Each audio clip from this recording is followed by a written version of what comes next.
So the very first thing I spotted is down here, just about dangling out of the bank where they've been eroded. And you know what that looks like? I already expected it. They are a little set of paints, little paint pans still in the little paint pan holder, but I think is it ceramic? I don't know if it's ceramic or plastic, but as you can see, there's still 3 colours in there. We've got like a yellow, we've got like kind of like a different kind of yellow and a red. Basically, I couldn't think of the word. What's the word? Egg yolk colour. Anyway, there's something trapped in there as well. See that thing? I don't know if it's anything, but we'll put it aside. And of course, loads of random bits of iron. Like that looks really interesting. It's got a little hole there. Some little bits of metal things down here. That's like an eye from a hook and eye. What's this? It's a little brass end of something. And what's this? Oh, I think this is like the lid of a petrol can or something like that. It's got a name on it. Can't read it. I can't read it. I'll have to wait till I get home and clean it up. Hello! Okay, so we have left a lovely cosy house with a nice fire to Yeah. come and stand in a freezing cold river. Yay! But not for any old reason. For the reason of finding treasures, because we know there's treasures here. Yeah. And we haven't been here over Christmas and the New Year, and there has since been Some quite high a few, water, yeah. quite a few floods, high water. So we're hopeful we're going to find some interesting bits and pieces. So let's do it. And here's another little eyelet thing. So I've come to steal Mum's spot. Yeah, she's come, sat herself right in front of me. And I found something. It looks like a coin. What kind of coin is it? I don't know. I don't know. I can't see. It's like a sixpence. Yeah, it kind of does. Or a threepence. No, Could be a sixpence. half p. Oh, right, yeah. I'll keep it. We'll keep hold of it. We've also got this little buckle, which I think looks a little bit crusty. And I found this. I think off a pair of braces. Or what? And they're broken. Or suspenders, as I think they call them in the States, don't they? So it's definitely a little metally spot here. Here is some sort of handle. Not sure if it's broken off, but it's flat there, like it's been like a lever. And this is the lock of something like a bureau lid or some little drawers or something. And this is just like a conglomeration of things all rusted together. And I think I can see, I don't know, in there like old nails and things. And what's this? Oh, it's a little brass button that might have a maker's name on it. I think this is the end of a zipper. Yeah, it's like somebody's haberdashery box has emptied out here. What's this? It's like a little spool of some sort. So yeah, I'm going to have a bit of a ratch around in this spot, see what I can find. Right, I'm literally right behind Mum. She's filming something she's found. But there are bits and pieces of metal that have washed down here. And look, oh look, there's another little like window latch or like a cupboard latch or something. A little brass one. Which is really cool because we can actually use these on our sash windows because they're missing off our sash windows at home. So isn't that really cool to be able to find a historic object and actually be able to reuse it? Chuffed with that. And what else have we got here? A lot of iron, a lot of irony things that are really rusted. I may have to get my trowel out, actually, to scratch around down here. I don't really want to do it with my finger. Okay, some more things. This looks like the brake off a bicycle, an old bicycle. There's old nails, washers, yeah, just all sorts of metal-y bits. Should use my trowel, not my finger. I'm just doing the very surface because I don't want to erode too much of this bank away.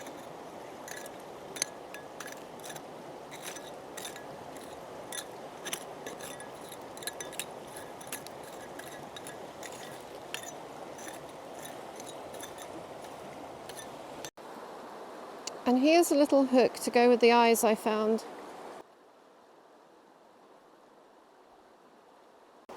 So down this area here, all the stuff last time had been kind of washed down the bank and on to, well, there was kind of a little bit of a gravel bank here, but the water's still really high. And to be honest, it just looks like a load of stones down there now. So I don't know, all potential beads and what have you have already been washed away by the looks of it. Or at least just washed further down. We'll just, when the water level drops, we'll find them down here somewhere. Because I can actually see bits of iron, quite a lot of iron. Look, things like this in the water. So if there's stuff like this, then there's other stuff. It looks to be Pim Slicken so far. There's the caster for bottom of a, I don't know, drawers, a bed. There's quite a few of them we found here. Of course, over 100 years old. It's probably Edwardian or Victorian.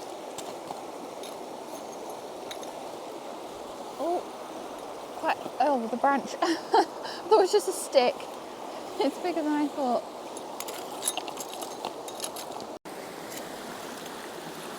Looks like a piece of old tile down there, and the water's going to be freezing. Can I get it? It's still stuck to a big piece of concrete. Lovely, like Nouveau, Deco, Nouveau maybe. Piece of tile. Pity it's stuck to that. I might try and get it off. And this looks like a cauldron handle. I think that's what that is. Of a big iron cauldron, which is also quite interesting. But I don't know if it's too degraded to do up.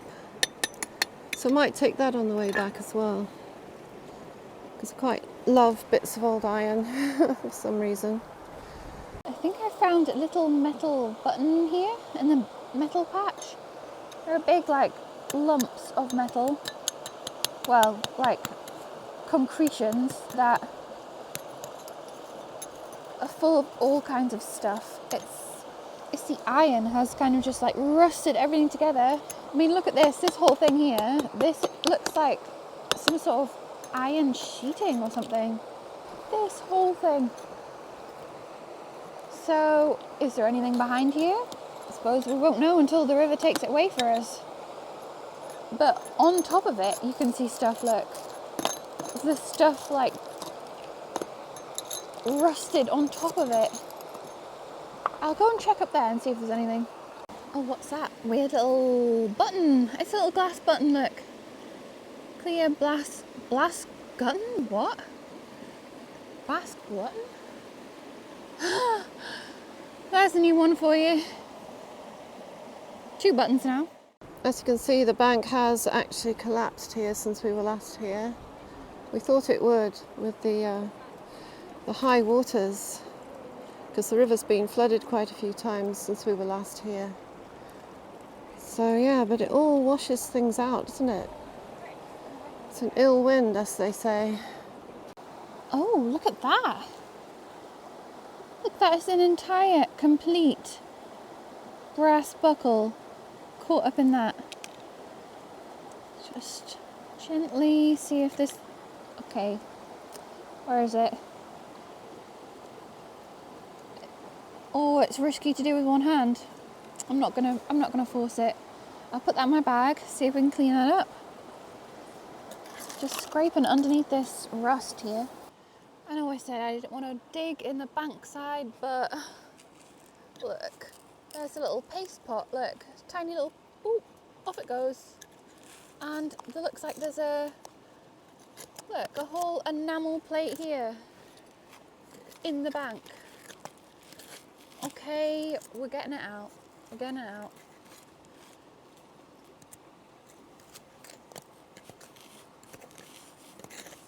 Oh, yeah, it's like whole, look, almost, I think.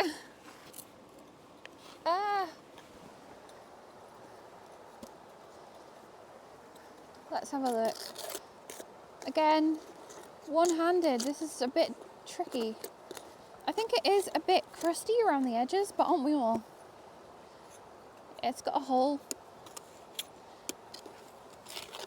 You know what, I'm going to take it. I'm going to take it to put a plant pot on, because I'm always needing sources for plant pots.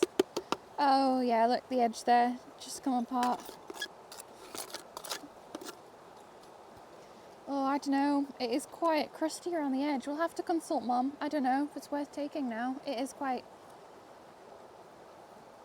it is quite battered up, but that is the paste pot as well, look. Tiny little jar, had some sort of meat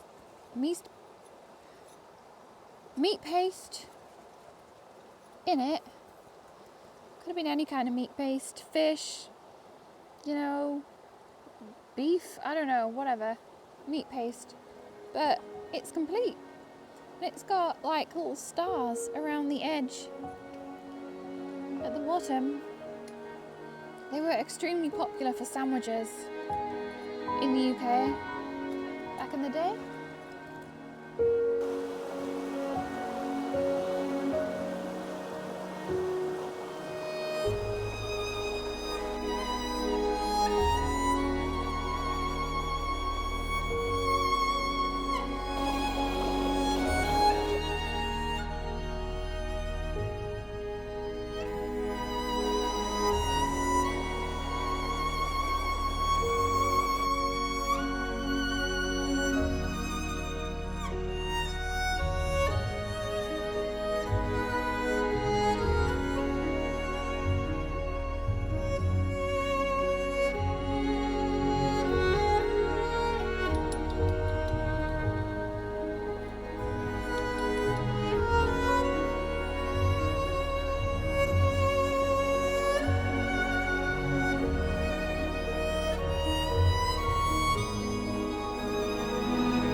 So I spotted this massive tooth. I'm just gonna try and get it. Oh, it's gonna fall.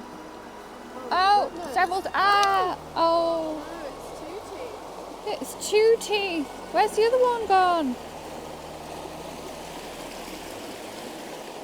It's still in a bit of the jaw, actually. Look. They are cows, aren't they? It's a cow tooth. Yeah, look at the roots on that. Yeah, look at that. Wow. That's a big tooth. That's a big herbivore, that.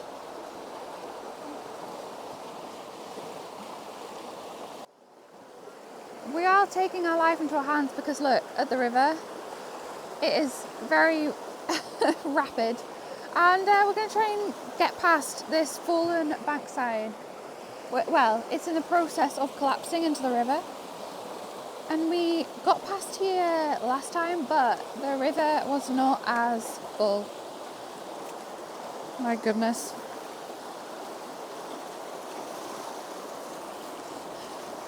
Yeah, you can feel the power in that water, but it's not so bad. Slippy. My goodness. Yeah, loads of bricks. I hope this is worth it. It wasn't worth it last time, to be honest. Oh, but I've spotted this. Look at that. Beautiful antique drawer pull. A drawer handle. Oh, that's nice. That's probably Victorian? Either that or maybe even older. Maybe even Georgian. Let's show Mum. Look at that. Oh. Isn't that nice? Oh, I love that. You know what? I've got one missing off the drawers in my bedroom. I've got a feeling we found one like that before. We did. Do you think it was here? off? Yeah, it was. Maybe it's off the same drawers. Well, we've got 2 off the same drawers. Maybe the whole drawers were thrown down here at one point. This is all that's left of them. Oh no. This is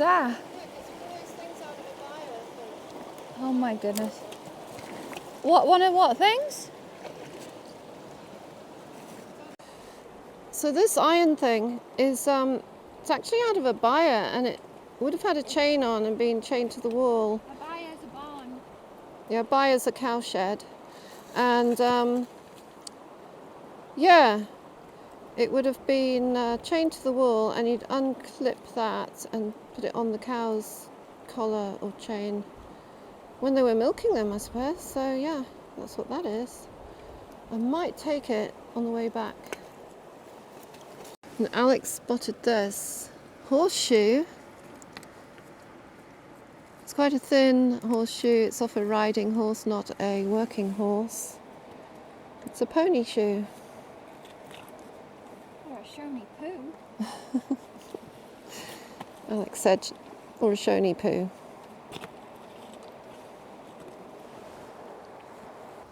It's a precarious situation because this is the fence that's been washed, down into the river, and as you stand on the bricks and the rubble, it actually collapses down underneath you into the river as well. What's that? Oh, a hinge. There's a bit of pottery here that's really quite old. And in the past I've been calling this feather edge, but it's 18th century, but it's got a different name. Feather edge actually is a slightly different pattern, but I can't off the top of my head remember what this is, so I'm going to have to look that up when I get home and let you know. That's quite a nice pretty piece of it.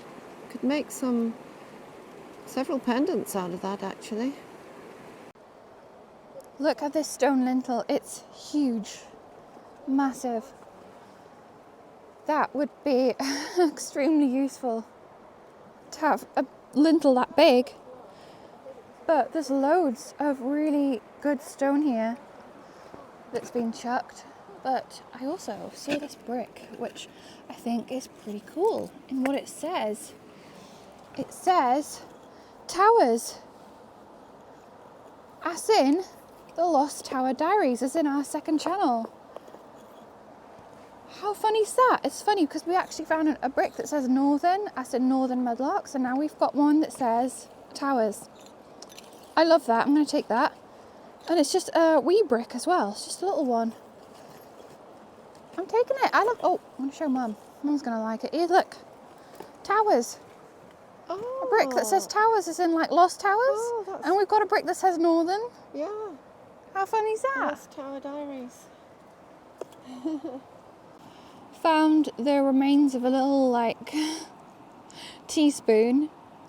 How did it get into this condition? Like, what happened to it?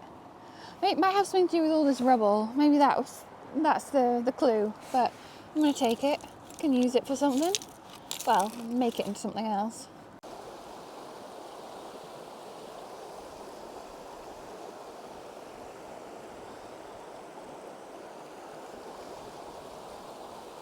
I've picked up some bits of copper, some copper wire. This will be perfect for a metal smithing projects. I especially like this twisted cable here, which is really cool. Mum's trying to get past. It's stuck between a falling bank and a fast-moving river.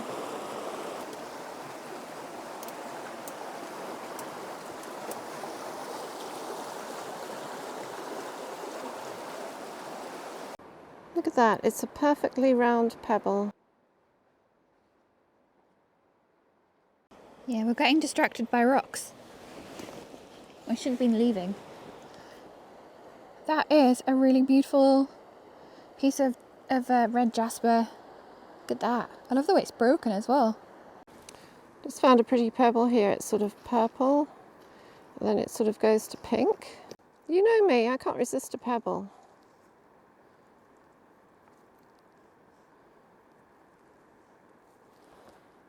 It's a nice bit of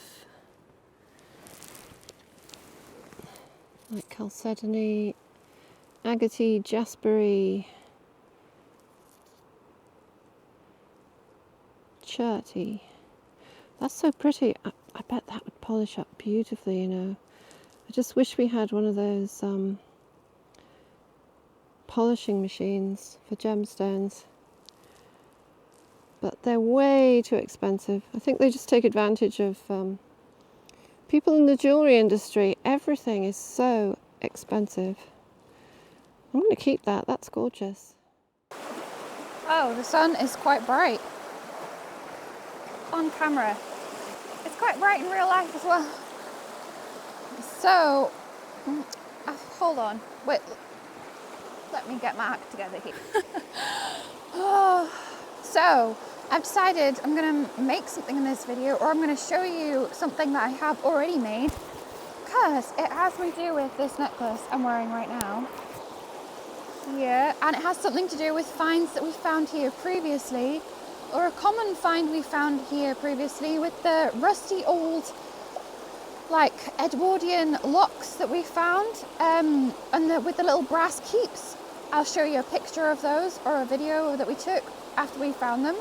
But Mum cleaned them up beautifully, and they turned out to be a real treasure. We love them, the look of them, the rusty iron and the shiny golden like keep. So I've decided to actually shrink the locks, or at least shrink one of them into something that's a little bit more wearable. And there's actually someone just on a bike like watching me film this, which is really awkward.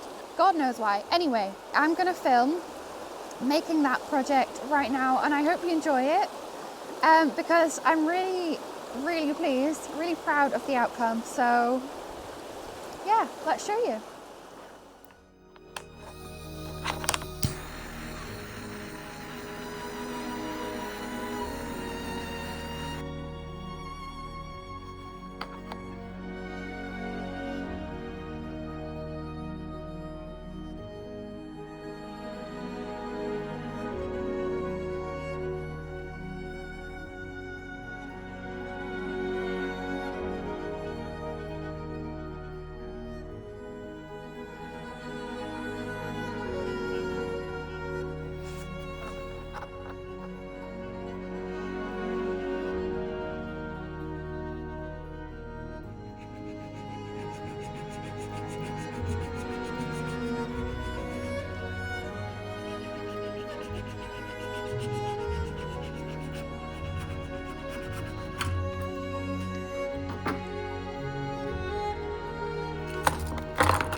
Okay, so here are the things that we found.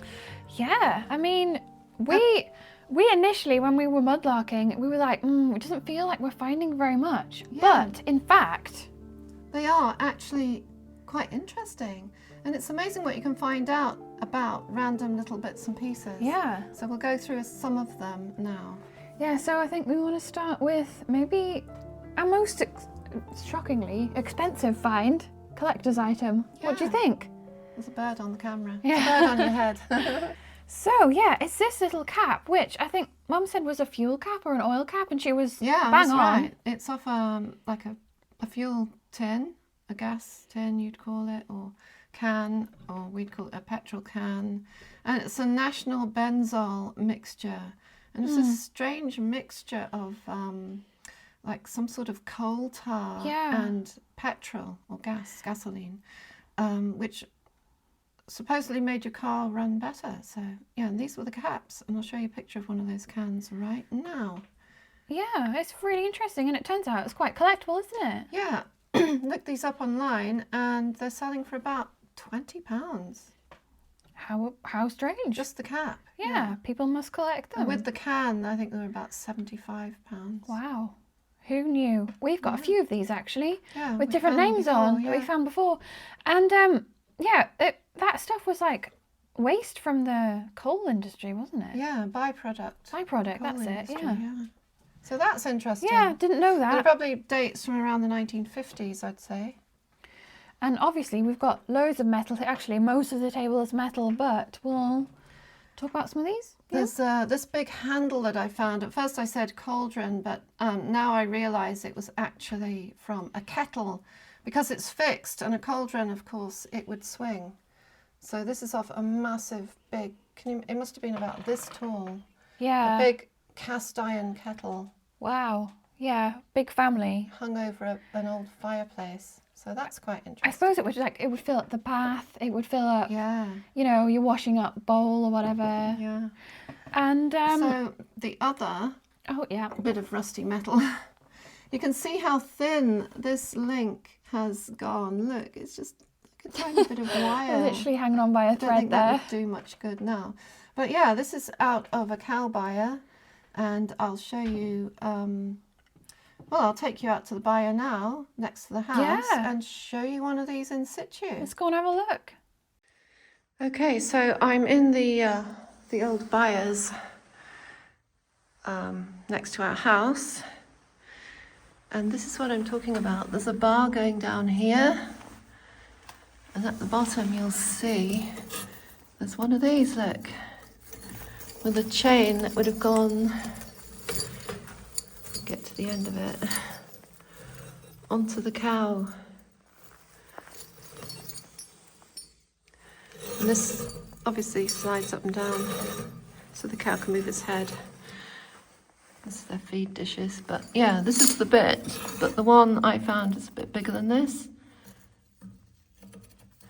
And it would have been squeezed, and this could come over the top to take it off.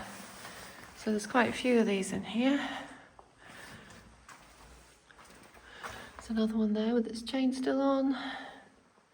These have not been used in a long time, but interesting. I love these. It's like water. Yeah, interesting old byres.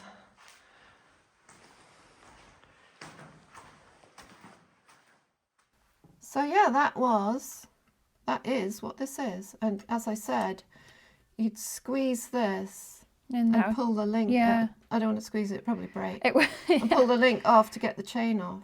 So yeah, it's it doesn't look like much, but it's a piece of history. Yeah, it's a piece of agricultural history, isn't it? Of course, we've got loads of little bits and bobs here that we're not really going to go through because, well, they're just, you can kind of see what they are. Alex found this, and she's right. I think you said Victorian, but it's older. It's a Georgian swan neck drawer handle. It's actually really beautiful. So elegantly shaped, isn't it? So it's at least 200 years old or more. And I've seen these dozens of times on old drawers and bureaus and everything, you know. We've had little circular ends on them. We probably have some of these in our house somewhere, actually, to be honest. And related to that is this little lock, which is probably off the top drawer of a set of drawers. Or a bureau. And in this country, a bureau is a desk with a lid that comes down. It's like a little writing desk. In America, I know you call sets of drawers bureaus, but we call them chests of drawers. Oh, that's confusing. So there's a difference. Yeah, a bureau, it comes from like the French word, you know. I just noticed it does actually have something written on there. Is it? Oh, yeah. What does it say? Patent or something? It says made in England. Oh, that's what it says. Made in England. That's how you know it's old. That's a rarity then, because not much is made in England anymore. No. Oh yeah, this is just a vintage plastic paint pan. And this, you actually said you were going to look up what it was called. I was going to look up what it's called. And we've been calling this feather edge. Yeah. But it isn't feather edge. I'll show you a picture of feather edge, which is usually creamware and didn't always have the blue pattern on it.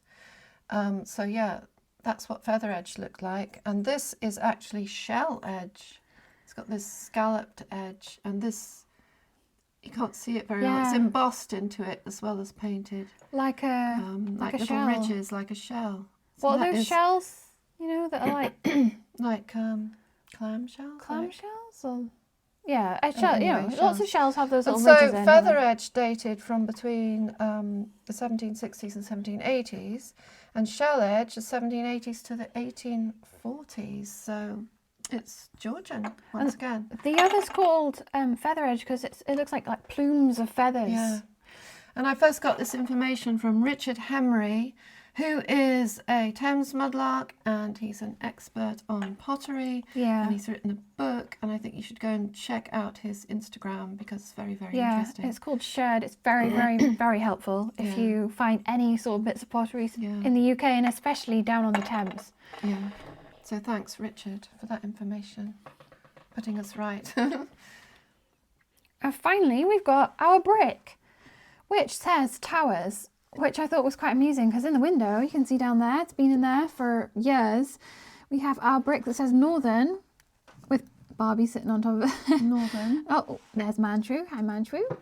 Yeah, Northern as in Northern Mudlarks, but of course this is Towers as in Lost Towers, but it's actually, our channel's actually called Lost Tower. Lost Tower But Diaries. lots of people call it Lost Towers for short. We call it Towers, but so we thought that's funny. We can put it next to Northern Towers. I do have a bit of information about it, and there's a huge a society of people who collect bricks. I didn't realise lots of people collect bricks, and they're very, very interesting. So I did get some information here. It's at Towers Fire Brick. Grahamston Fire Brick Works, Falkirk in Stirlingshire, A&J Towers Limited, and the company actually remained in the Towers family for 4 generations, spanning 114 years. Wow. It was founded by James Towers in 1857, and then it was handed down to his son James, and then to his son Alexander, then to his son James, and then James took his daughters into partnership in the 1950s. Oh, cool. And Helen, it was Winnie and Helen. Helen was a graduate of Strathclyde University, and she supervised technical developments. By this time they were making fireplaces. And it employed 80 to 90 people, mostly women. That is really interesting. So that's really interesting, isn't it? Who knew? Of course, then smokeless zones came into force, and people started using gas for cooking, and fires and fireplaces and old fire-powered stoves went out of fashion. So. Yeah, I think this was actually used on a fireplace because when you look on the edge, see this edge here, look. Does that not look burnt to you? Yeah. Does that not look like soot? Probably the lining of a fireplace. Actually, we need a new fire only on one brick side, in our stove. and this side, and that side. And strangely, coincidence, the business closed in 1971, and this little coin that Alex found, which is a half-p coin, is dated 1971. How weird. Yeah, I just love little coincidences like that. So these are actually connected, and that fits perfectly there. There we go. Yeah, isn't it strange when you got those little coincidences, little connections, isn't it? And then, of course, finally we had the little mini locks that I made. So basically, these are all the locks here on the table are the locks that we have found on that particular bit of river. Yeah. So I've actually made a few. One of them I made before Christmas, and the other you just saw me make. But they're based off these locks that we found down there. So I really hope you enjoyed that little make there as well. And I have to say, I can't tell you, I can't stand it how much I love these little locks. Mum it loves drives them. me insane because I love them so much. This is Mum's there. That's mine. And I back on my neck. I had to take it to film it, but yeah, I've even made a bronze one there. Yeah, but when I first cleaned these locks that have got the brass on, I loved them so much. And when Alex made a replica, it just blew me away. I think it's just because we weren't even going to take these, and then some of you guys were like, take those locks. You guys. Thanks to so you. we went back and we were like, oh, we better take those locks because people were saying take them, and it turns out they were actually really beautiful, cleaned up. Who knew they would clean up so especially the ones with the brass. Yeah, it's just gorgeous. What I love is the contrast between the rusty, dented, flaking iron and the beautiful polished brass. And I've also polished up some of the rivets on this one as well, like the little mini ones. So yeah, it was like I just shrunk it. And obviously it's not like identical. Honey, I shrunk the locks. Honey, I shrunk the locks. But yeah, oh, it's so great that we can wear our locks now. Yeah, because it would be a bit uncomfortable. It's a little bit, it's a bit of a statement piece. It's not really like everyday wear, maybe for the catwalk, but not everyday life. No. But maybe Marley's ghost vibe, you know? Yeah. You're doing cosplay. Yeah. Anyway, we really hope you enjoyed this video. It had a bit of everything in it. And I suppose we'll be seeing you again Next week. Bye.